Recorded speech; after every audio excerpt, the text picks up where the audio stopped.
Rhonda. We have got... So we are still doing that. I'm still doing it. Yes, we are. I'm still doing it. I just don't want the guests to think my name is Rhonda. Okay. Okay, sorry. Ronna. Yeah. It's just harder for me to say Ronna than Rhonda. Yeah, I know. Because it's more hard. letters. All it's these more letters. years later, it's very hard to remember who you're talking to. I know. No, you're my number one. I guess. But my number two happens to be here today. Ugh. I have to tell you, What this a guy, guest. Yeah. you know, he's so funny. He's in his 20s. He was funny. I think he still is. But I remember him treading the boards at UCB ages ago. Improv king, comedy king. And then he started working and then he never stopped. A Chuck Lorre darling. A darling, really, of our television screens, to be honest with you. I'm talking BOB Hearts. I'm talking Mom. I'm talking Breaking Bad. So many more. The one and only Matt Jones. Thank you for having me. Oh my God, Matt, we're so happy you're here. Matt, is that your voice? That is my voice. You know, this is it. Are you honestly? I born with do that feel like voice? I'm talking to two peppermint patties today. Yeah, both I of mean, you. we do sort of Both have. of you. We do sort of have I'm the the same oddball. voice. I heard Matt, when he first came on, and I said, "Oh, he's impersonating me." I understand. Yeah, I've got. He's a mimic. I swallowed a Jewish woman a long time ago. Well, we could get into that later. Probably did swallow one or two. I don't know. It was New York. It was the 90s. Matt, a lot of things probably happened. No, funny enough, in my 20s, I did Boom Chicago in Amsterdam, and I did. You were docent at the Anne Frank house in your off time. Have you been, Ronna? It's actually really, it's a really nice setup there. It's you've probably been too, Matt. Apartment. I was going to say it was really big. Yeah. I mean, look, if you had to choose somewhere to be. I mean, it's a nice attic. Yeah, beautiful. It's an annex. It's a space between two buildings. Yeah. Yeah. When I was there, I did 1,000 shows in 3 years, and I kept losing my voice over and over and over again. Yeah. And then it just stuck. Wait, so this happened later in life? Yeah. You weren't a froggy kid. You weren't a froggy kid. No, when I was a kid, I was a first tenor. I was like hardcore choral kid. I had a voice like a little Mormon tabernacle child. Like I really. So do you then lose your voice now very easily or no? No, I used to do it a lot, and now I kind of know its limits, so I never do. But are you working with anybody? I mean, obviously what we're talking about here is that you have calluses on your vocal cords. So, yeah, every couple of years I go to an ENT, and they go down and look, and I've never had any nodules. I just have very, very stripped vocal cords to where my ENT is like, you just have the vocal cords of an 80-year-old man. You know what, though, Matt? In that way, you're much like Mama Cass. And I'll Yes. tell you why. Because Mama Cass... Easy, Brian. No one thought... Easy. No one thought anything about her voice originally. I saw this. She had a terrible accident, and her voice changed. And that's how she became Mama Cass, is because her voice got so pure and gorgeous and was a very different sound than it was before. What was the accident? It's my voice changing has been Was she slicing a bagel? That's what I mean. Like you should, it's a nice little perk that when you get a Matt Jones, you're also getting a very distinct voice. So I would imagine you can't that go it's back on it now. No. No, can you imagine? But Adele's had the surgery. John Hamm's had the surgery. A lot of people have had the surgery. But he's saying he doesn't need the surgery. I don't need it. It's just that, I don't know. You're telling me you're going to that same ENT, and my husband was an ENT. And I'm just saying, Boston. Well, he is the couldn't place fix to your go. voice, Ronna. John, excuse me? I said he couldn't fix your voice. My voice. If you want to know the truth about my voice, Brian, I was a froggy kid, so I always had this sort of a rasp. It's a great rasp, let's be It honest. turns out that I have like a freckle, like a birthmark on my vocal cords. So your vocal cords are supposed to just flap in and flap out beautifully. Okay. Right. Okay. I don't know about that. Well, I'm not sure I like any of that. Well, actually, I think we know you don't like any of that. Got a little Georgia O'Keeffe here for a moment. It's supposed to flap in and out. But when you have either calluses or a sort of birthmark or freckle or a, indentation of some kind, they don't meet symmetrically. And that's part of what causes the rash. Well, he's married to an otolaryngologist. So my ENTs described it as instead of just one vagina. He's going to do the my vocal cords are like 6 vaginas. Oh, wow. Yeah. How wonderful for you. Yeah. Very nice. Yeah. Does he also use the word flap when he talks about them? Does he also use the word vagina when he talks about them? Yeah. Or is it a she? Just making sure. Great it's a he. Come on. All right. Yeah, well, in any event, and I think Madonna went to them too. Anyway, the same person Adele went there, and John Hamm went to Boston. I'll never forget. He told me that he had to go to Boston for I don't know how long. It was a month, and he had to be on vocal rest. He had the surgery, and then he just walked around Boston. So I gave him a big list of restaurants. That's wonderful. That was long before he went to the Bad Bunny concert. What is the Bad Bunny concert? It's like a house party. It's going to be, he's doing the Super Bowl. It's a house party that he takes places. Is that the idea? Matt, are you excited for the Super Bowl? I like the football part. Okay, yeah, that's nice. There we go. I'm I'm a big the football exact opposite of you. Yeah. I'm the inverse. But something for everyone, I guess. It's Now, funny, Matt, whenever we have people at the house and it'll be basically just me and my son and maybe another guy kind of really watching the game. And then halftime is 40 people standing in front of the television. Well, that's when something different happens. Yeah. Yeah. The game is sort of, whoops, I dropped it. Up, I caught it. That sort of thing. Yeah. And then and then something happens as a show. Yeah. Mm-hmm. Now, Matt, we could dissect the mechanics of the Super Bowl all day. Or the mechanics of your vocal cord. Or that too. We could do any of those things. Or, talk about people with multiple vaginas. Yeah. But they exist. I know that I've heard of that. You can have 2 vaginas? You can have a double vagina. Can, It's like a thing. For real. It's not common.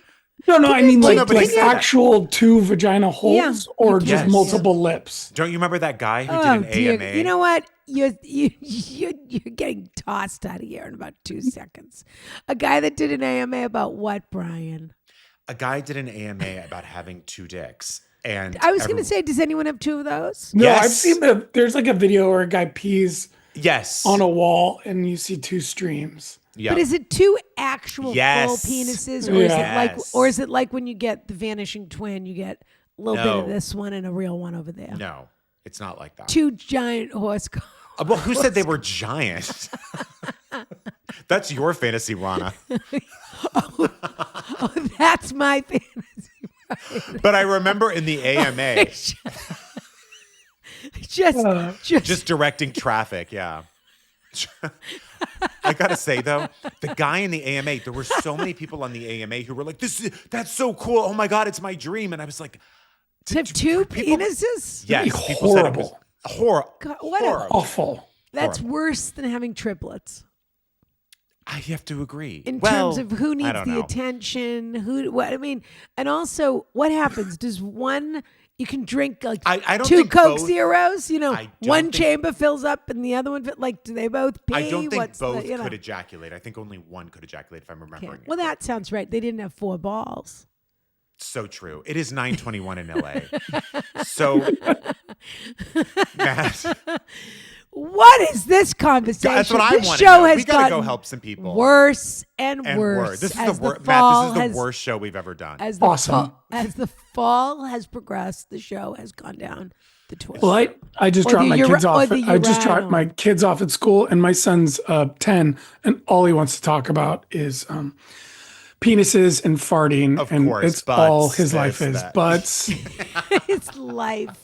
He's changing all the lyrics to songs to things about his dick, and it's like, That's all I'm around all the time. You know what's so funny about that, though, is it's so cute. When you're a kid, you think you're the only one who thought to do Yeah. that. Like when Yeah. I was a First kid, I one. was like, this is a genius idea Yeah. for me to sub these things. And then you realize, oh no, that's every kid. Yeah. But that's so exciting. good. That's exciting. So good. It's creative. Creativity. Okay. So here's what's going to happen, Matt. We're going to help a couple because I can people. barely remember. Desperate people have written in. We're not experts. We're just Yeah. people with opinions. We give them honestly. And we're going to try and help some people out or not. We're just going to have to see what the questions We know are. more than other people. You do for sure. Yeah, we do. Yeah. Yeah. Now, Ronna, is there a question you'd like to start with of these? Let's see. I think. How about God, not that. I know. I kind of agree with you. Yeah, maybe number 2.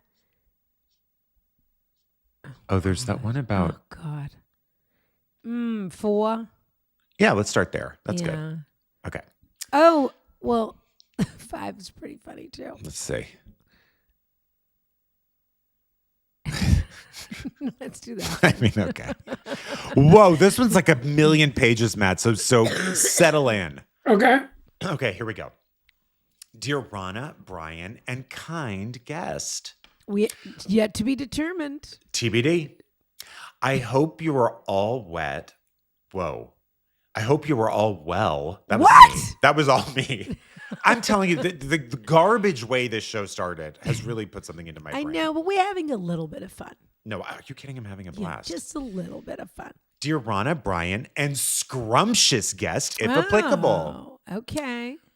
I don't know which rock I was living under, but I didn't discover the cavalcade of delights that is your podcast until June of 2024. I was immediately hooked, and because I am a completist, I went back to episode 1, joined the Carriage House, have proceeded to listen to everything from the beginning, and I can't begin to tell you how many times your advice felt like it was advice for me, even though it wasn't my question you were answering. I promised myself I wouldn't write in with a question until I was fully caught up. I'm not quite there yet, but as we all know, one of the central accepted truths of the Ron and Brian enterprise is that people who write into you are desperate. So here I am. Oh, I like this opening. Me too. Yeah. Question. I appreciate the homage and I appreciate the attention to detail. Question. What do I say to my toxic colleague during our upcoming mediation/showdown? Whoa. Background. I, she, her, won't bury the lead. I have a deeply toxic colleague, let's call him Jack, who has traumatized me and several other colleagues over the course of several years. We're all tenured professors, and Jack's longevity in his position illustrates the dark side of tenure. Ooh. This is Dark Side of Tenure is a great novel. It's great. Yes, James it is. Patterson, I hope you're listening. And it's real. Yeah. Yeah. I strongly believe that in a conventional workplace, Jack would have been fired by now. However, for better or worse, tenured faculty are difficult to fire, which has allowed a bad situation to deteriorate further over time.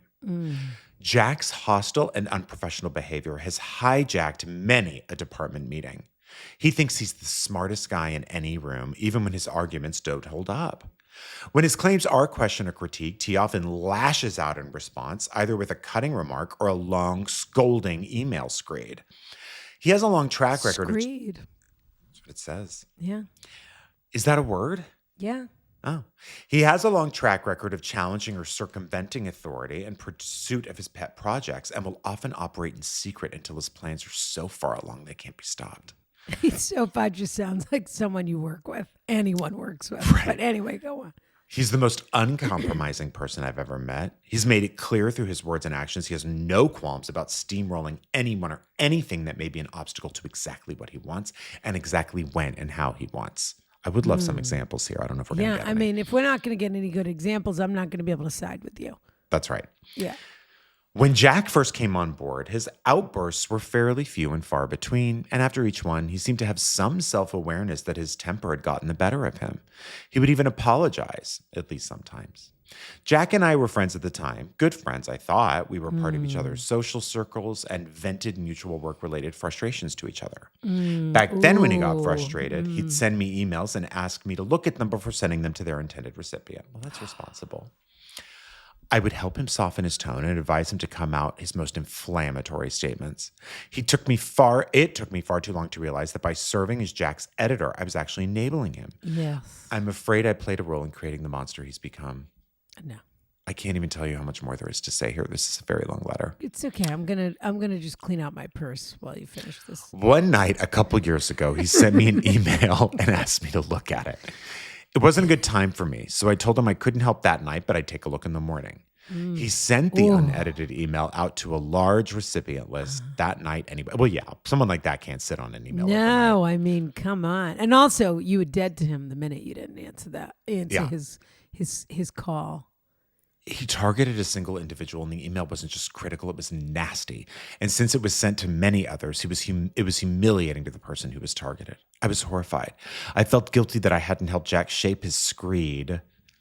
I don't like that word, like, honestly, at all. Can't use it twice either. I mean, it's not that kind of word. Into something more productive and professional, but I also saw him clearly. And we know you're in the English department, okay? Just For relax. Sure. For sure. But it's a very nicely written letter. Comparative literature, I apologize. But I also saw him clearly for perhaps the first time, and it changed everything. The incident was the beginning of Jack's downward spiral at work. There were more outbursts more often, with none of the self-awareness or attempts to make amends he displayed in the past. I began to distance myself from him at this time, not knowing whether or how I should try to intervene. I know. Naomi. I felt I needed to protect myself, and frankly, I was starting to feel afraid of him. Oh my goodness. His problematic behavior began to escalate to include slamming doors in colleagues' faces. That's funny. And initiating shouting matches in hallways. When confronted about this behavior, his response was always blaming others for wronging him. He seems to feel his righteous anger is always justified and takes no responsibility for the emotional damage his behavior has caused. Well, he's borderline personality disorder, but anyway. Yeah. I've coped during this time by carefully separating as much of my work from Jack's as possible and limiting my interactions with him to what's absolutely necessary. This person doesn't get to what's going to happen soon. Oh, don't worry. There's still 3 more paragraphs. I've actively avoided being in a room alone with him or even walking down the hallway that his office is located in for over a year. I thought we'd entered a period of calm where we could coexist until maybe we're getting to something. A few weeks ago, Jack was nominated for a leadership position. I was stunned. How could anyone who's seen this behavior think he was the right person for the job? The thought of Jack having any kind of authority over me or representing my department made me feel physically ill. I began to wonder if my passive, fearful approach to dealing with Jack had resulted in some of my colleagues not fully understanding the extent of Jack's issues. Before the departmental vote on this leadership position, I screwed up my courage and reminded my colleagues of Jack's behavioral track record. Okay. Even then, I was careful not to share as much as I could have, lest I come off as overly emotional aggressive. It's hard to know how much impact my statements had, but I was immensely relieved when Jack lost the vote. The issue now is this. Jack is, unsurprisingly, angry about what I said. He's spoken out against me, though tellingly he's not engaging with the substance of my concerns, but rather claiming that I violated a workplace protocol when I spoke against him before the vote, which I don't think is correct. When I pointed out he was using technicalities to avoid discussing the real issues, he contacted me privately to initiate a mediation process at work. I've agreed to this because odds are we'll both be working here for the rest of our careers, and the current situation is unsustainable. Ron and Brian, you've shown over and over and over again that you have a knack for cutting to the core of an issue, so my question to you is this. If you were me, what would you say to Jack during this mediation? I'm under no illusions that anything I say will cause him to have some dramatic change of heart, but Jack is nothing if not ambitious, and from a purely practical standpoint, I may be able to get him to see that he'll never get the leadership positions he appears to want if he's alienating and attacking the people around him. If I can get him to see that his plummeting reputation is costing him chances at leadership positions, competitive funding opportunities, perhaps self-interest can motivate him to temper his behavior. Ronna, what does your stuttle clairvoyance say? Brian, please read this part so Ronna doesn't have to, so I can have to. Can I get him to back the fuck off? Thank you both. Please don't use my name. I will start listening to the current episode. Please don't use my name. University of Wisconsin-Madison. Okay. Exactly. And if this letter isn't the right fit for the show, that's okay. I'm just writing this all out. It's helped me so much just to write this all out in my process. Oh, a parking lot email. Wonderful. Much love. This is the kind you're not supposed to send, isn't it? Don't you write it all down? They say write it all down and then don't send it. That's what it was say. A gorgeously written letter, just a little long. I'm just kidding. It's a great question. It's actually a terrific question. It's a great question. Much love, desperate academic. Matt Jones. Still here. Say my first response is I'm jealous of this person. Go ahead. Because they clearly give a shit. Oh. And I cannot imagine about giving a shit as much as this person does. You know what I mean? Like, I do know what you mean, and I'm also in a place that I would never have thought of this, but I understand what you're saying. It's my goodness. Because this is the whole problem now. My ability to detach myself from any situation is great. And my response to this would be like, I don't know why I would ask yourself, look inwardly of why you truly give a shit in the first place. Like, why is this bothering? Like, why do you actually care? How does this actually affect your life? If you love your job and this is making it hard to do your job, then just think about how wonderful it is that you love your job. That's incredible. I can't imagine feeling that way. But yeah, you just have to ignore them like a child in the room with Tourette's. They have a sickness and you're just like, well, let's all just pretend this isn't happening.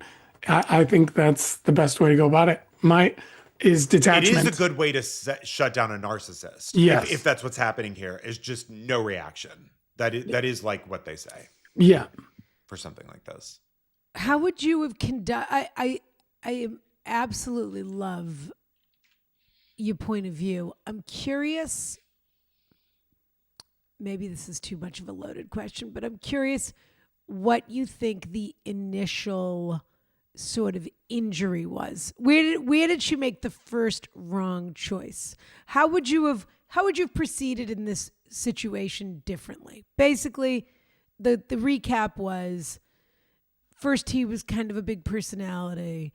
Then I was his helper. Letter, right, I mean, this is literally like Harvard Business School, textbook example of a narcissist in the workplace. I just want to say that. Well, everything you've described. They were talented and impressive. They charmed me a bit. I was their confidant. I said the one thing that they didn't want or didn't hop to it the minute they wanted me to. That created a narcissistic injury, which I could never recover from. And then we started together apart. And here we are at the biggest together apart so far. But the one silver lining in all of this is that even though whatever this campaign you have to let everybody know what a dick this guy is, everybody knows they didn't vote for him for whatever that position was. They're just all dealing with it differently. But I'm curious how you would have handled it with that very valuable detachment, how you would have handled it from the beginning. From the beginning, I personally, because, I work in Hollywood and you'll get to a new job. And you're like, wow, that person's an asshole. And I typically become friends with that person. Not really even on purpose. I'm not like, it's not a plan to, it's more of a way to run interference early. So I'm like, I can help out later. I've been on sets multiple times where people come to me and are like, can you talk to this person? Because everybody seems to kind of get along with you. So I have run, run point for some narcissists. And my goal there is to, again, get out ahead of it. But also, I never get too close. Never let them get too close. Be their buddy, but not their friend, if that makes sense. Yeah. It does, because then that sort of anger or whatever personality disorder that person could have goes right to you. Yeah. It could. So the thing that's driving her insane is the moment when I bet she will say, well, that's what I did. what you just described. Of course. She thinks that's what she did. But obviously it crossed the boundary to he's texting you during dinner or whatever and saying, can you read this email right now? Right. Like that's too far. Yeah. But the thing that's driving her insane is the moment where he's acting crazy and everyone else is just, like you're in a writer's room or something and there's one disruptive person and everybody just sort of sits on the hands and doesn't say anything. And she's the one who's like, are we all seeing this? She's constantly having that moment of, are we seeing this? Are we seeing this? And so I think what your point about why are you doing that is incredibly valid in terms of how come you're the one that needs to be out in front on that part? Why do you need everyone to... It's driving her crazy that everybody isn't saying, isn't he crazy? But at the end of the day, they're sort of voting against him. Brian, do you understand what I'm saying? Oh, yeah. I think probably, and this is, looking back, maybe if your hindsight is 2020 and maybe the letter writers is, I don't think that you should have offered to edit his letters. Yes, that's the first. Mm-hmm. That was a mistake. And it was a well-intentioned mistake. I don't blame you for wanting to help this guy out. Yeah. And also, frankly, like, I don't know how to put it, his mother in a way. It just crossed not an actual line, but it crossed a line in both of your heads where he would use you to not behave badly. Yeah. Exactly. And then that just is an awkward relationship because, by the way, don't discount the fact, letter writer, that you are also a colleague and a professional. You should be treated with respect. You really shouldn't have to be HR in a position like this. That's just not your job. I would say it's very difficult, by the way, when you see someone behaving. It's very difficult for me when I see someone behaving badly to not want justice, And it doesn't even have to be for me. But when I see someone treating people badly, it's sort of like, well, is someone going to say something? This is horrible. We need to rise up and da-da-da-da-da. But really, the best work is really done behind the scenes, which you did, it seems like successfully, in sort of saying, I don't know about this guy, by the way. Also, this is not a short job. They're talking about working together for forever. That's tough. And in those situations, I've always found that giving them rope to hang themselves is the best. So don't speak out against. If he's going to be put in a leader position, you're like, if you really think he's going to suck at it, be like, yeah, great, do it. Let's see what happens. So now she sort of has this opportunity, though, because he has called for the mediation.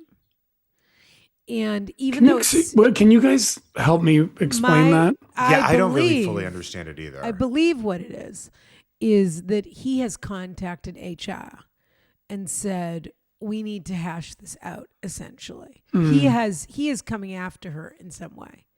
But what it really means, if you look at it another way, is that she has an opportunity in front of a third party, in front of HR, to say or do whatever she actually has the opportunity to put it on the record and set the tone with him. Right. So you have to be very careful when you do that, though. Yeah. Because he, in front of an HR person, will fully be on his best behavior. He will be a prince. That's how narcissists work. You know what I mean? So you can't seem too reactive or, you know what I mean? Like, you just have to be fully in control, lay out the facts as neutrally as possible, or at least a neutral tone, which I'm sure you'll do. You're a professional person. But just know he will be a different person in that mediation than you've seen before. And I think... So this is the whole question, right? How do I behave? You're asking, two actors here. How do I behave in this moment? What is my, what's my motivation coming into this scene, essentially? And I think it's just what Brian said, which is never to lose your cool, first of all. Yeah. And it also sounds like you've been pretty good with him, which is what has now driven him insane and driven you to this point. It sounds like you've been pretty good with him at just getting back to the facts on things. So it might be helpful. I mean, look, it was just helpful for me to write this down. It's like, okay, but now go back over this letter that you sent us and pare out all of the emotion and sort of take a look at what was professional, what was unprofessional, where were the actual errors committed by him, so that when he says, and what about, when you came into my office and and you can just say, that was in response to you leaving a horse's head on my door. Whatever the, this guy has, at least if we're to believe what you're telling us, has committed all kinds of HR infractions. And so you just sort of, I have another idea too. You just sort of have to stick to the facts of what happened. Yes. And be obviously very prepared. Go in knowing what the facts are and not feeling like you have to spout them off in the first second. Just be cool, calm, collected, neutral. And I wonder if you think this is helpful or a bad idea. I wonder if it would be a good idea to compliment him in the beginning. I would say like nice ass or something. Something like, I can see you 2 penises, 3 jeans, whatever it is. Yeah. But if it was something like, if you basically said, I just want to say, I know this has been bumpy, but I do think, I don't know when the opening comes, but basically, I think you're a terrific scholar. I think you really know your stuff when it comes to you've been a real asset to the department in this way and that way. And in that sense, great, whatever. And then, but there just seems to be a few things that are insurmountable at the moment. Like this, don't come in with, you're not the person who has to talk first. That's not what I'm saying. But I do think it would be disarming to him if in front of authority, you gave him a sort of, not such a compliment that they think, oh yeah, let's put that on the record and get him a promotion, but something that is, I see your value. I actually think you're a terrific academic. The only problem we're having here is with the way that you're conducting yourself with your colleagues, essentially. I would say just helpful and not helpful. Completely unbothered in front of the third party. Yeah. If you are completely unbothered, it will make him seem crazier and crazier. Yeah. That's the only way. You cannot, you have to be so dispassionate. Dispassionate. He cannot care. Yeah. That was the beginning of this whole thing. I was like, you just can't care. Right. Why do you care so much? Is there anything to saying, I can see my initial mistake was proofreading all of your papers and publishing them for you? Like if there was anything, is there anything that she needs to get on the record? Oh, like a dig rap. Oh, I see. Yeah. So this is your opportunity to casually get things on the record if you want to also. I wouldn't turn this into a grand jury, but it is also an opportunity to sort of casually get things on the record. Right. In your mind, what you should be hearing is this symphony, not, Courtney Love. The totally. Oh my God! I just saw a clip of Courtney Love when she was on David Letterman, and it the best. That was so good. It was great, but also I know it was worrying. My heart went up to 180 beats a minute about 2 minutes in. I know. I will say this, and Matt asked this question initially, and then we can move on to the next one, which is, why are you this person in this situation, and are you this person in every situation, and is that just something to look at? Did you come from a big family, and everything was unfair?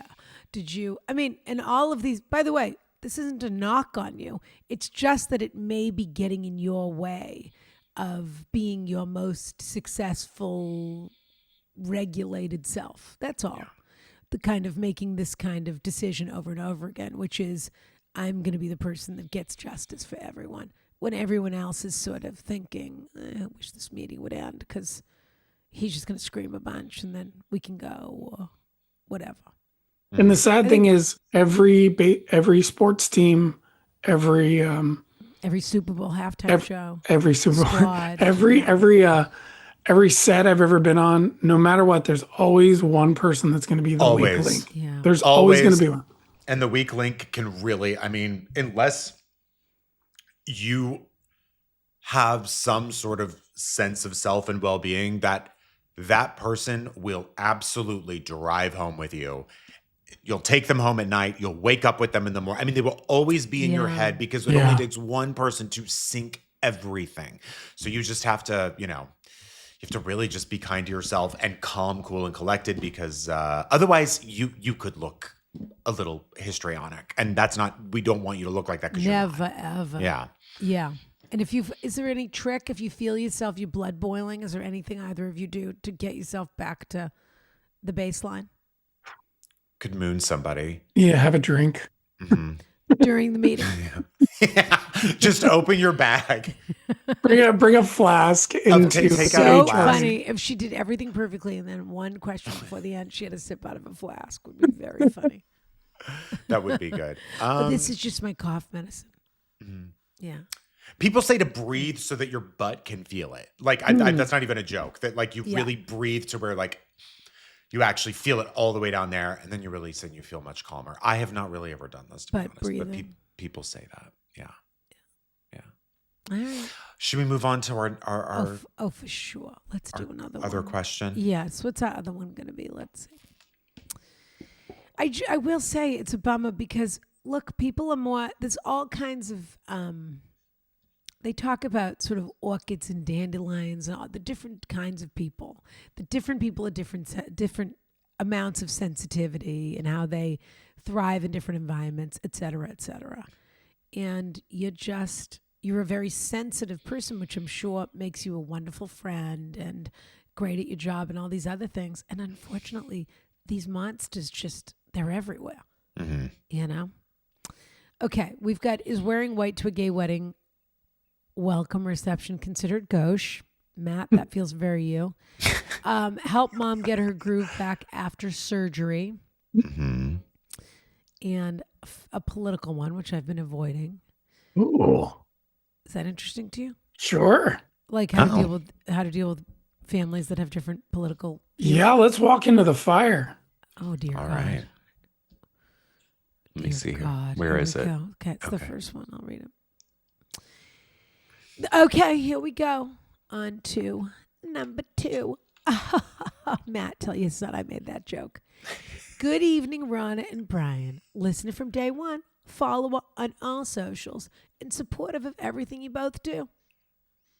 When they said good evening, little succinct. It felt so nice. I think because I like that in their head we do this at night, like maybe over some hors d'oeuvres or something. It was a nice feeling. Or that they had just poured themselves a glass of they have a raging fire. Yeah, absolutely. They're watching Omarosa on TV or something. Yeah. How do you think Omarosa's doing? I think she's doing great. Does she have like a podcast or anything like that?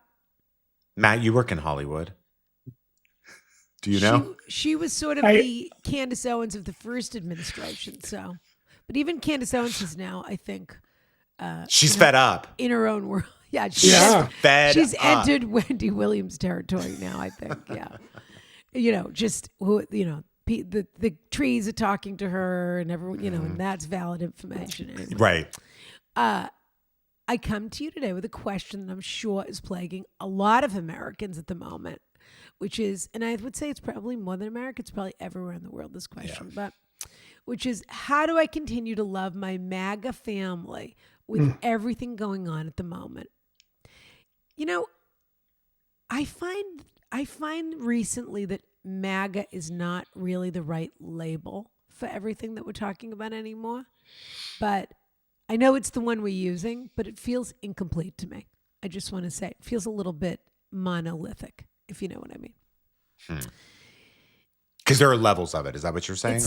Well, it didn't seem to be levelly before, and now it's starting to level and split and do different things. They're sort of fighting with each other now a bit. So, kind of like, when the super Christian conservatives, when all of that, years and years ago, when all that stuff. Oh, like the moral majority or whatever. Yes, and then that wasn't enough, and I'm a cisgender white woman married to a loving and supportive man, and we both come from MAGA families. My husband and I are Democrats.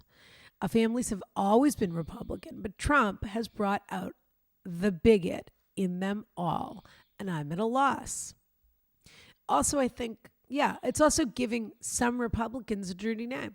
I'm not a Republican, but I have much of my life, known plenty of them who I just sort of didn't agree with. And now the moment is just so bifurcated, you know? Mm-hmm. There is no more room for, yeah, you vote this way, I vote that way. Okay, you know, your turn, my turn. That seems to have sort of gone by the wayside. But what do I know? In any event. Now, Ronna, did you vote for Nixon or Kennedy in 19... From the cradle? Well, I don't know. Okay, yeah. Sorry, go ahead. I used to stump for Kennedy in a miniskirt, if that's your question. Well, my parents themselves are not the worst offenders in the family. Had little daisies on it. No matter how many times I try to talk to them and share well-reasoned, logical arguments, it doesn't matter. Well, guess who was at the ballet the other night? Who? Matt, next time you're in New York, we'll go to the ballet. We must. The Clintons. Both. Ooh. Both. How did they Oh, look? just Bill and Hillary. Yes. No Chelsea. Oh, yeah, sorry. 2 of the 3. 2 of the 3. Okay. Yeah, they were there. And where Well, would they sit? one of my private clients. That's amazing. I love that they go to the ballet. One of my private clients who we were in the same row. Yeah. One of my private No. clients. Yes. How did you get seats in the same row as the private Clintons? client got them. And you weren't in a box? No, we were the first row mez. Do they still have Secret Service everywhere? I'm sure they do. I didn't really know. But yes, no, they do. Yeah. Because one of my private clients tried to get past them to get to their seat, and they thought he was like a sycophant. You know what I mean? They thought he was there to be like, wow, da-da-da. And he was like, or on the excuse me. no-fly list. You know what, Ronna? You actually are MAGA. You actually are. The truth They is, still have that, don't they? The no-fly list. Anyway, go on. this particular person can't get TSA pre-check, Matt. That's what she's trying to say. Yeah. Anyway, I'm not saying anything. Can we continue?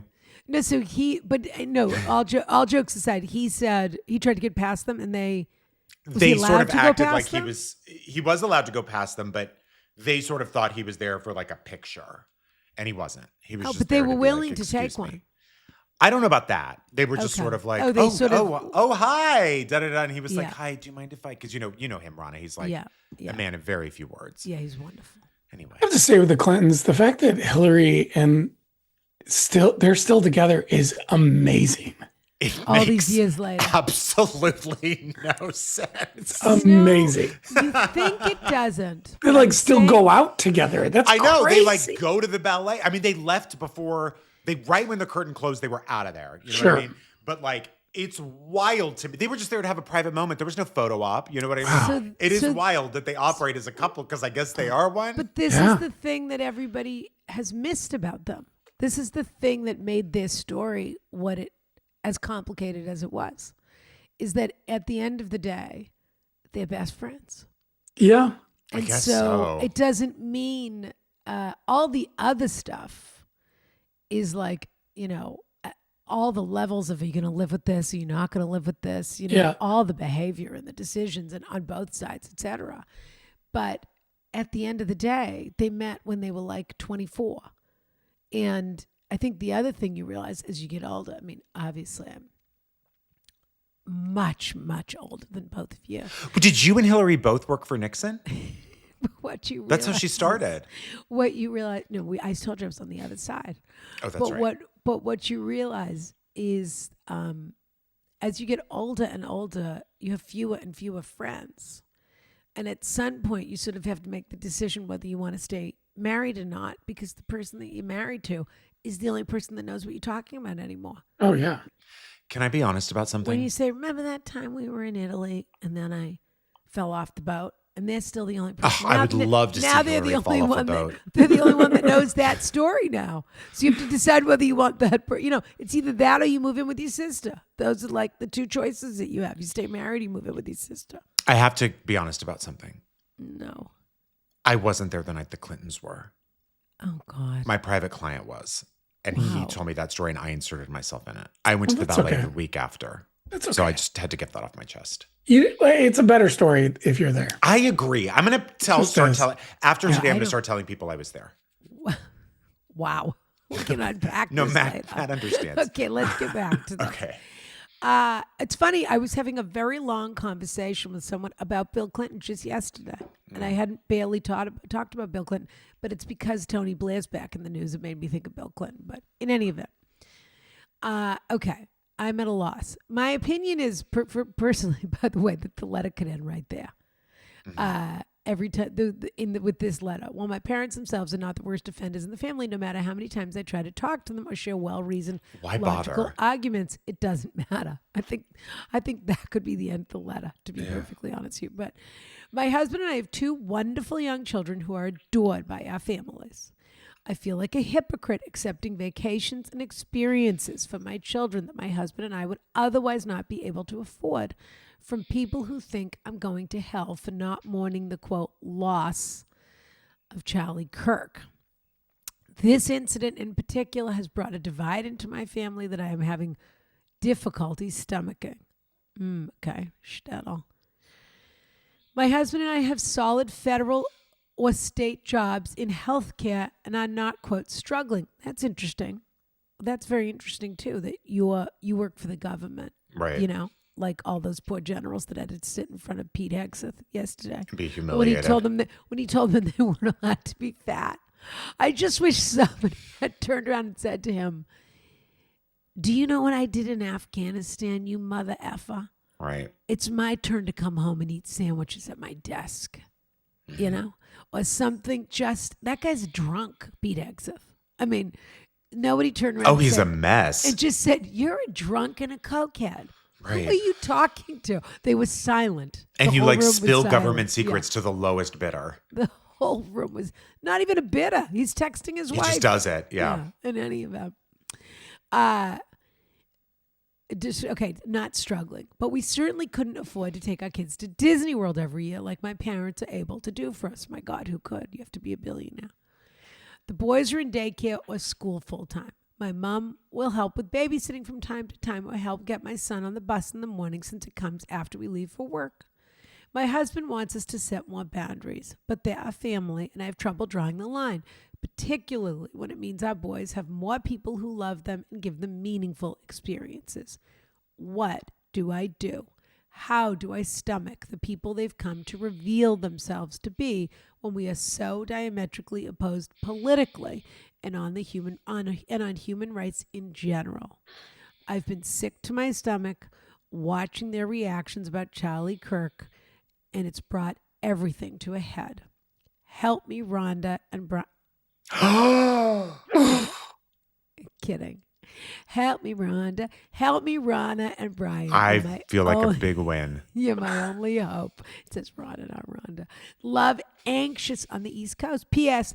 This is a parking lot email during my break at work, but I didn't want to chicken out and not send it. It didn't read like one, in fairness. It actually didn't. The first email was a real parking lot email.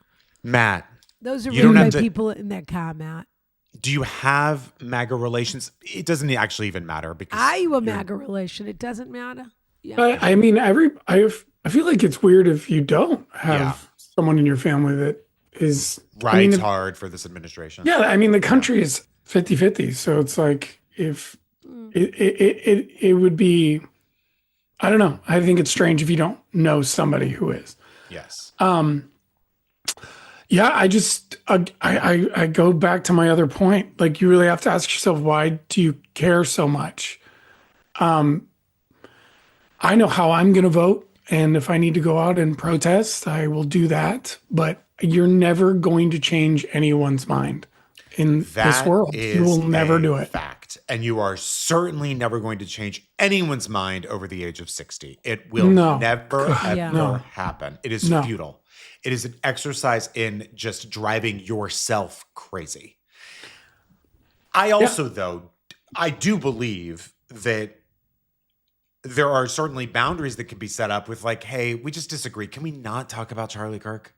Or, like, if we talk about him, you just have to, like Matt just said, you just have to detach and separate yourself from it. My parents I don't know that they're MAGA, but they're Republicans. And the Charlie Kirk thing was I happened to be visiting them when that happened. Oh, yeah. And it was just when I say hard line, it wasn't like a raised voice conversation. It was just sort of like, we feel differently about the reaction to this. Mm-hmm. So let's not talk about it, because if we talk about it, we're going to get upset. And we didn't. But the idea that you could change your parents' mind. And I there have been many times where like, and I'm talking a long time ago, where I didn't speak to my parents at all. It didn't really change that much. And it didn't really change their opinions on things, maybe on me, but like not on global issues. I also don't think that you accepting gifts from them is hush money or like, No. I don't know, dirty money. I don't think that's true. I'll accept gift from your MAGA parents. If they want to take my kids to Disney World, great. I'll wear a red hat. But this is obviously really what's at the heart of the matter, is they feel like, are they raising these kids in an environment that by osmosis, there's no way. They're going to, and I think you have to remember, and it's sometimes hard to remember this in the fog of war or the fog of parenting, as the case may be. You're the single best way that you can parent. I mean, as someone who is not a parenting expert, of course, so I'll just say whatever I want. But the single best, I think personally, the single most thing that your child learns from you is by example. There's all the rules and we don't do this and we do that and we use a fork and we please say thank you and all of the things that are important, the trappings of raising a child. But when it comes down to your values and how you handle conflict and all of these things with other people, your children learn from your behavior. You're their parents. They know that their grandparents are not their parents, no matter how much time they're spending with them. And they will either grow up to agree with your point of view or they will grow up to diverge from your point of view. And there isn't a whole lot you can do about that except live an honorable life, whatever that means to you, and try to make your best decisions. Yeah, I again, you got to deflect like I have a 10-year-old and a 3-year-old. And it works on both of them. If my 3-year-old is saying she really wants something and she's like starting to throw a fit, I'll just be like, oh, what's that over there? Just talk about something completely else. That's a good idea. And I start talking about something else, or I make a joke, or I just do something else. And then she gets distracted. It works most of the time. If she's being passionate about something, I'll let her finish and then I'll distract her. Whereas if one of my relatives or one of my parents starts to talk about political stuff, I go, oh, okay.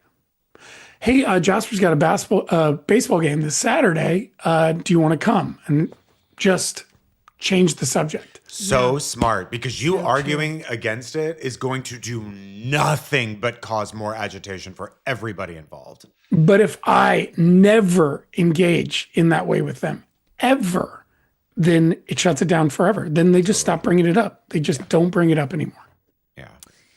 And the other thing is, a loving environment is a really important thing, maybe the most important thing for a kid to grow up in.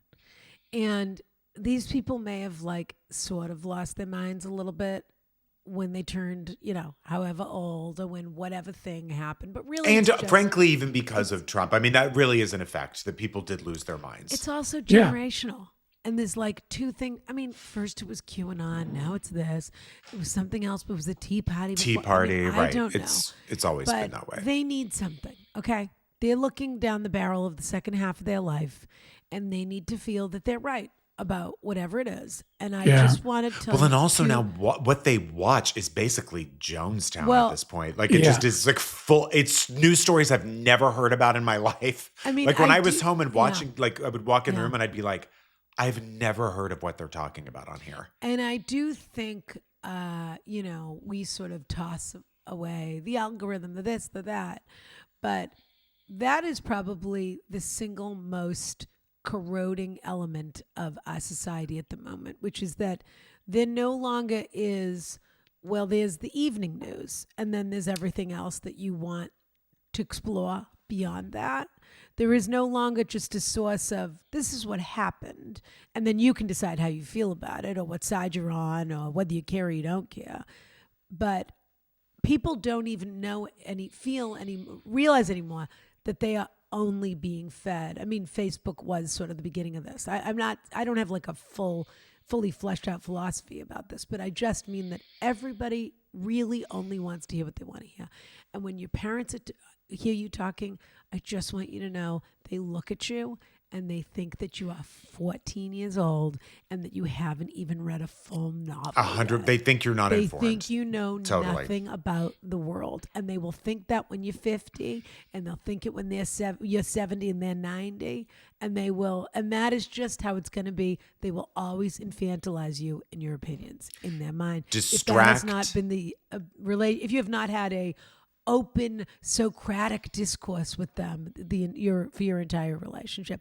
But your kids deserve to feel their love and that attention and that weekly, daily, whatever, seeing grandma, this, that stuff is a really healthy thing for your children. And also, like, they need to grow up knowing there's different kinds of people in the world. Yeah. Like a variety of people.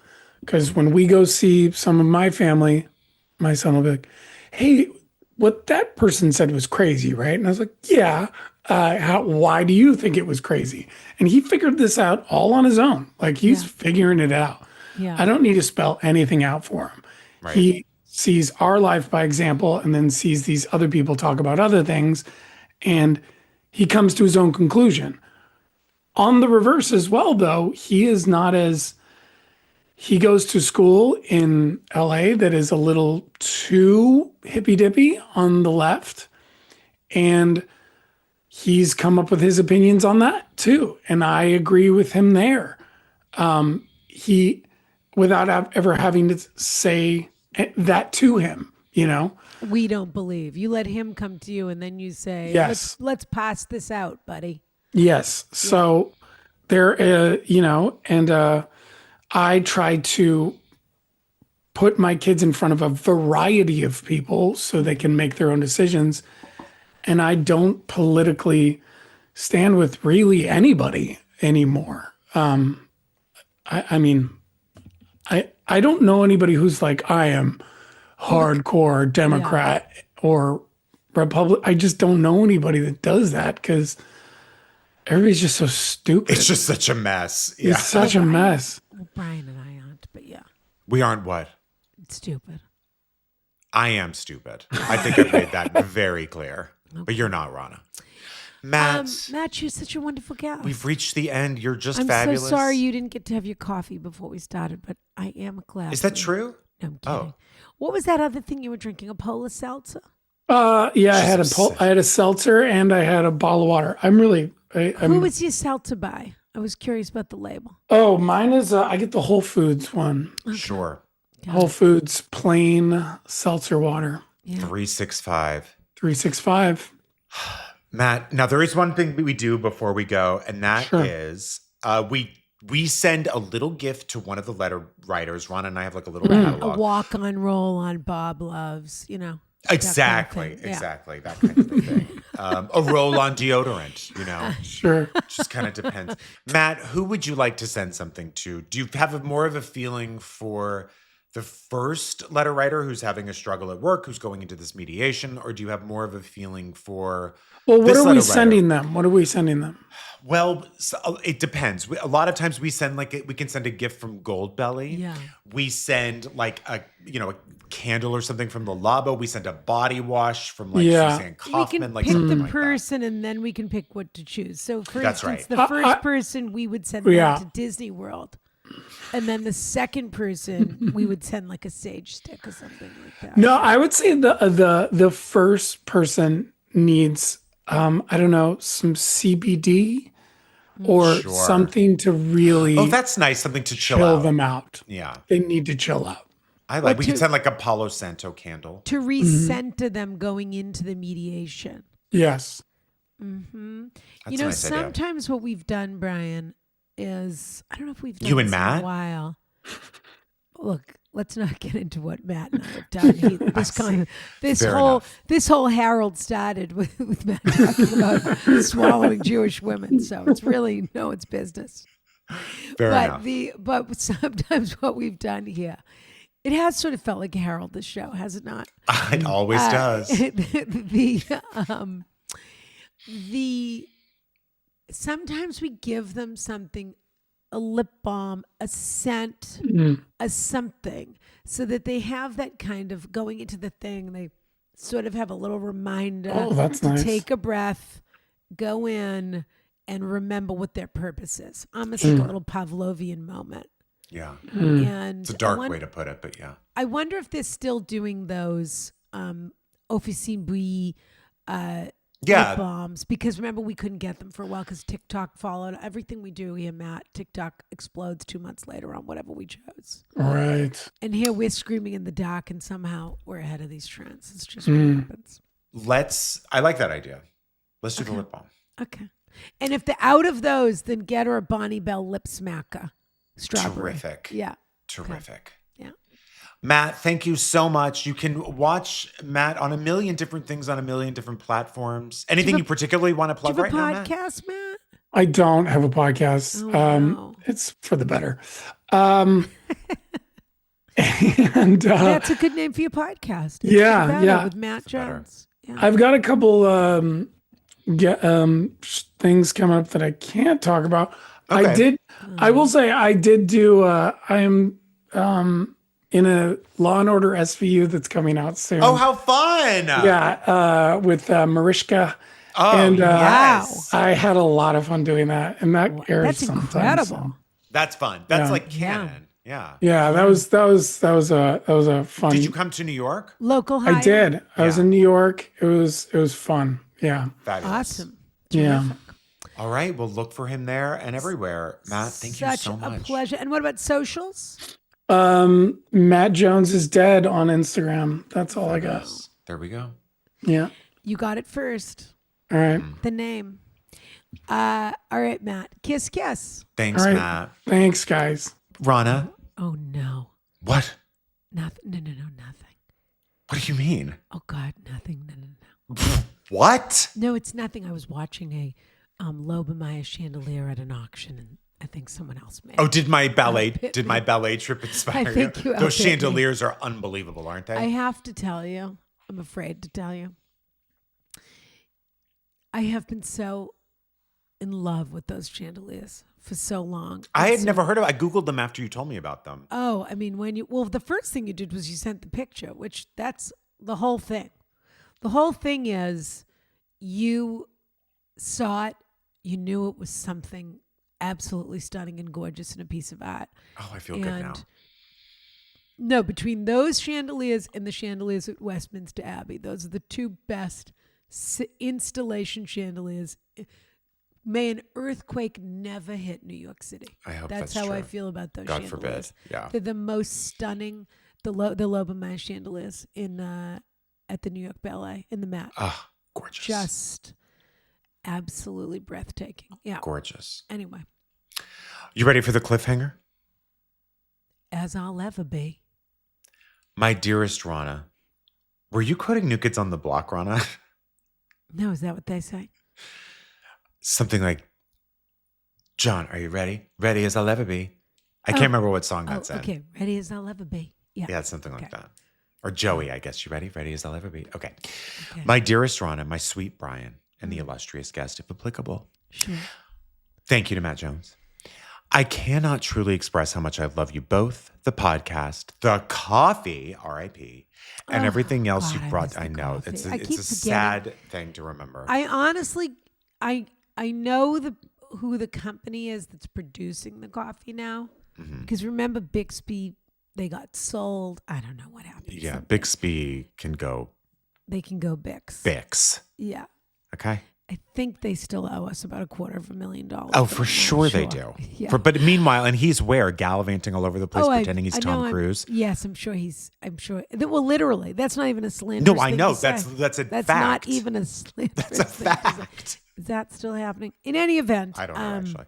Yeah. But, so yeah. Anyway, I keep meaning to write them an email and then I forget. Yeah. But go on.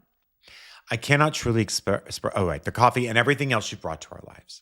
I've been an avid listener since day one, a proud Carriage House member, and an honored Ronica Prize winner. Oh, what are you doing here? The Ed Kimba Butter Hat. Oh, Order another. Aren't they So great? fabulous, that hat. And Ed has another book coming out in America very shortly. Oh my God! I'm so sorry. Whoa! I'm so sorry. I've never seen you cough like a rooster before. I tried to keep it in. It was a mistake. It was a mistake for sure to try and hold a cough in. It was incredible. What do you think Chamaco is doing right now? Oh, Showtime Chamaco? Having a real laugh about that. Oh, he is. Yeah. He's furiously writing down the time code. Yeah. We Are love you him. following that Instagram account about the chickens? No, what's going on with the chickens? You're gonna love it. I can't remember the name. Oh, is it like a chicken cam? I do love chickens. It's They're so better cute. than that. There's a woman that there's a woman. I don't even know the whole story. There's a woman who has chickens, but they're free range. So I guess this is just what I've teased out from watching maybe 3 videos. I have not gone on the full. Let's watch them all. And she has a chicken named Pamela. And you know what? One of the best things about having a chicken is you get to use chicken names. Real names. Do you know what I mean? Yeah. She's a chicken named Pamela. And Pamela, I remember I saw one video a while ago and then I saw one the other day. And I can't remember her account. And people are screaming out at me right now. And they're probably also screaming, Ronna, she's MAGA, or something, you know. Right. Anyway, she's a chicken named Pamela. And Pamela, first, I believe, stole someone else's chick. That was the first thing she did.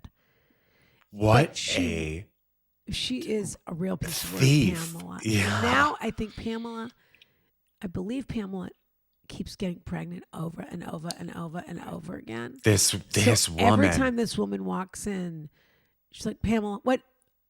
No, Pamela's in the rafters. What's going on? A thief and a slut. What do you have up there, Pamela? What do you have up there? Get up, Pamela. Get up.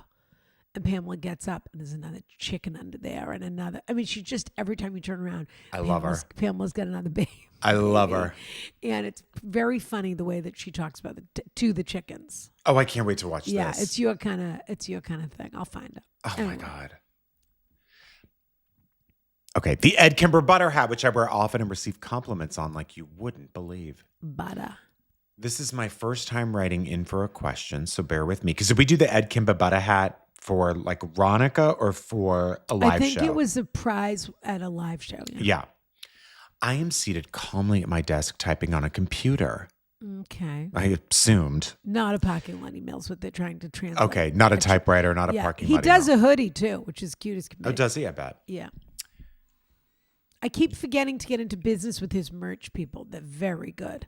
It's just that their products are a little expensive. Because they're like actual designers or something like they're just profesh? Great quality. It's a great hoodie. Oh, nice. They do embroidery. I see. So they probably sell for like $80, $100 or something. Yeah, they're expensive. Okay. Yeah.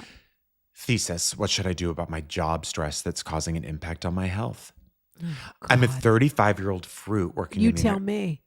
Yeah, great question. Yeah. How do you think I feel? Look at this hostile workplace that I'm in. Yeah, it's true. I'm a 35-year-old fruit working You're in the the one who's causing the hostility. I'll have to check my notes on that one, Ronna. You just said it was true. Yeah, but I meant it was true because you're the one causing the hostility. Oh, to myself. I'm hostilizing myself. Yes. Yeah. Isn't it funny? You think you're pointing the gun at someone else, but it turns out you're just pointing it at yourself. By the way, your hair transplant is settling in nicely. What? By the way, you know I want one. No, I was just thinking that your hair looked very full. Ronna, I feel like I've had the same hair for a million. There was a point where it was getting thinner, and then I started using. I'm not saying it looked thinner and it got thicker. I'm just saying it looks good. I feel like it doesn't really look that good right now. Have I told you about this? Omi? Is the problem right here? Have I talked about Omi? Is that your new nickname for Naomi? Omi should be. Omi, what was it? Nomi? That's who it was from Showgirls. Nomi Malone. Omi Wellness. Okay. And I hesitate to discuss it on here without them being an advertiser because they should be advertising on here because if I start talking about this, I'm talking about every minute. Okay. I don't know if they do a men's. I have to find out if they do a men's formulation or if all the formulations are for everybody.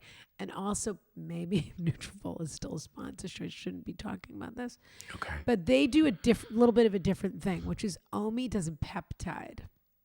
Okay. And I don't think Nutrafol does a peptide. So to be honest, there have been times when I've taken both. Maybe they're complementary. Just to say, let's hit it all. Yeah. As you know, I had some health issues. Or yes. have, however you want to discuss it. And my hair was not as thick as it had been. And I took the Omis. Are we back, baby? At the urging of Tracy Cunningham. Oh, sure. And it takes about 3 months. I think it takes a few days. That's actually pretty short because sometimes stuff takes like 6 months to kick in. Well, I think in something like 12 days, you can sort of see it starting to work. Wow. But really to see results, it takes about 3 months. Okay. And I think what it's really doing is you're not losing hair. So your hair, it's holding on to the follicle better, and it's also encouraging growth. Okay. Anyway, it's pretty terrific, I have to say. Guys, I'm going to look it up. I'm going to see if they have a but I don't know if it's for men. O-M-I. Okay. Okay, go on. Sorry. No, it's M-E-N. Oh, you're spelling Omi. Honestly, sorry. This is. I know. Me neither. This is what I mean about the work. About the that was hostile. I feel triggered by that kind of behavior. I'm a 35-year-old fruit working in the entertainment industry. Please don't use my name in Los Angeles. I've been in my current company for over 6+ years. That's a long time in Hollywood. Yeah. And I'm absolutely miserable. Long hours, thankless work, high stress. This is starting to not only impact my mental health, but now my physical health. I recently had a health scare where I was experiencing chest pains and went to the ER. Thankfully, God, that's awful. My goodness. Thankfully, my heart is healthy and all the tests came back good, but I found out that it was a stress-induced anxiety attack. That's very scary. Brian? What? There's something coming at the end of this email that's going to change your life. But anyway, go on. Okay. Oh, I'm so excited. I'm okay now and grateful it wasn't anything more serious, but I'm taking this as a major wake-up call as well. You should. Yeah. I'm working on applying for new jobs and seeking opportunities elsewhere, but the job market isn't too great right now. No, it isn't. No, it isn't. So I know this might be a few months before the big, meaningful change. What I'm writing to ask you specifically about is if you have any recommendations and ideas on things I can do in the interim to help me get through the next couple months while I seek work elsewhere. Yeah. I'm trying to minimize the stress during my time outside of work and also finding joy again in general. As much as I do love couch rotting, watching Real Housewives of Miami, Potomac, etc. on a daily basis after work, honey, great minds. I'm with you there. Daily. Yeah. I am looking to find some joy, hobbies, and ways to be calm outside my 60-hour work week. Wow. In addition to watching. And unfortunately, that is a normal amount. Isn't that sad? And probably not paid for overtime. But anyway, move to Spain, move to France, move to Greece. They would never do that to you there. I want to discuss that with you, Brian, because I'm looking for a strategy. I want to cash out and I want to move somewhere else. I just want to live like a queen. And I want to know if you want to come with me. So I would absolutely love to. Yeah. For context, I've done things. So ways to get calm outside my 60-hour work week, in addition to watching RHOSLC as it is premiering soon, which if you're not, episode 2 of this new season, unbelievable. I'm not watching. I haven't watched it in years. Maybe I should get back into that. You've missed nothing. And really, even though that's my favorite one. I don't even know the new cast. It doesn't matter. Okay. All you have to know is Bronwyn is married to, she's a new member. You know everyone else. And she's the one she was married to the guy who invented the Palm Pilot. Oh, and Lisa Barlow. And he's older, much older than Bronwyn. He'd have to be. Right. And Lisa the other night at a party called her a gout dick sucker. Whoa. Yeah. That's really a lot. I know. I mean, that's not really, honestly, I have to say. It makes you sick. No, that actually just shocked me. It was up my jaw. I rewound that section about 25 times. I couldn't believe it. And the other thing it told me is that there's no more debate about Lisa Barlow. Meaning, I don't know what the debate even is about Lisa Barlow. Well, people still love to hate her, maybe. I mean, they do love her. But if you think there's a chance that Lisa Barlow is remotely a nice person. No, she's not. That is mean girl, nasty. Oh, the she's the meanest. And I gotta say, watching Bronwyn in that argument, just take Lisa down. This is what I like about Salt Lake City. Okay, I'm gonna need to watch this. Bronwyn and Lisa Barlow and Meredith Marks, 4 housewives. It's nice, and I felt this way about New York. It's nice when the housewives you're watching are also kind of smart. And Salt Lake City, those 4 at least, really are. Okay, well, Lisa Barlow's nasty. I don't know. She's nasty, but she isn't a total idiot. No, but she's like smart, but not intelligent, if you know what I mean. Exactly. Yes. Okay, let's finish this letter. Okay, I'm so sorry. But I'm in now. Why isn't Bravo advertising on this show? Good question. And why I will say this: the first episode of this new season, is not good. The second episode, but is you where it need really it to kicks get to off. 2. Okay. You don't even really, actually. Yeah. Okay. I would start at 2. Okay. For context, I've done activities in the past to help. Back in 2021, I took a ceramics class, which was great because it forced me to stop working and get to class on time at 7 p.m. That tells me that Lisa Barlow has taken a Sharpie to another woman's body during like a sorority. A haze. Absolutely. During Rush. Yeah, that's who she is. Anyway, totally. I am also trying to meditate for 10 minutes a day before work. Any recommendations for things to do, healthy routines and habits to pick up to calmify my life? I'm in therapy. I'm very well aware that my stress is 80% work cost and 20% me overthinking, overworking, and making things even more intense and stressful. So I'm really trying to lean in and improve that 20% factor. Knowing both of your aspirational lifestyles, endless wisdom, and impeccable taste, I had no doubt of who I should turn to for some advice. Thank you for everything you do. And Brian, I'm hoping to make it to your show in LA later this month. Oh. Well, did you? Yeah. Good question. Kiss, kiss, Parker, not my real name. Yeah. Parker, I read the end of your email and I'm in. You'll be hearing from our attorney. I'm in. Yeah. And mine. I'm in. Yeah. Okay. So listen, this is coming out right after our Boston show. We will have had it, except we haven't had it. Oh my God, I'm so excited and nervous. We'll talk about this in the beginning, but I just want to say again, a huge thank you. So many people traveled to see the show. They did. And it was moving on a level. I mean, just incredible. And I adore everyone in this community, everyone in this Carriage House.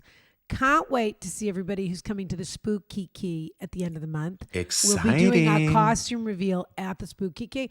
But you know what I'm thinking about? Tell me. Maybe we do the reveal on Patreon. Let's have a conversation. Maybe there's 2 reveals. I like this. Yeah, because the people on Patreon, they're getting the newsletter, which is next level, but maybe they deserve a video reveal of our costume. Why not? For all of that and more, by the way, to hear us answer this question, to get the reveals, the whole bit, to hear all our bonus episodes, our ad-free episodes, you could write to patreon.com/AskRonna. Yeah, you could write to them and then they'll write back to you and tell you how to sign up. Right. Yeah. I don't know what that meant. I don't either. Oh. In any event. Ronna, no one makes me laugh like you do. I have to be honest. Is it really true, though? It is. No, it really is. You know, our show's coming up this weekend, and I'm getting very, very nervous. Me too, but a good nervous. And I think you are not nervous at all. No, I am. I'm getting all Twitter performing so much in the last few months, like 6 but months. not to a 400-seat theater, Ronna. I just am starting to feel very nervous. It's going to be so great. And I'm a little worried you're going to push me off the end of the stage into the orchestra pit. Oh, they'll catch you, though. And then I'll break my hip. You know, no, you definitely need to crowd surf. A woman my age has to be concerned about that kind of thing. In any event, adore you. Thank you to everyone who came. We love you. We love our Carriage House. We love our free feeds. Yes. We're in the spooky season. We're in fall. We're in our moment and holidays. This is the Ask Ronna moment. This is the time. Yeah. All right, darlings. Kiss, kiss.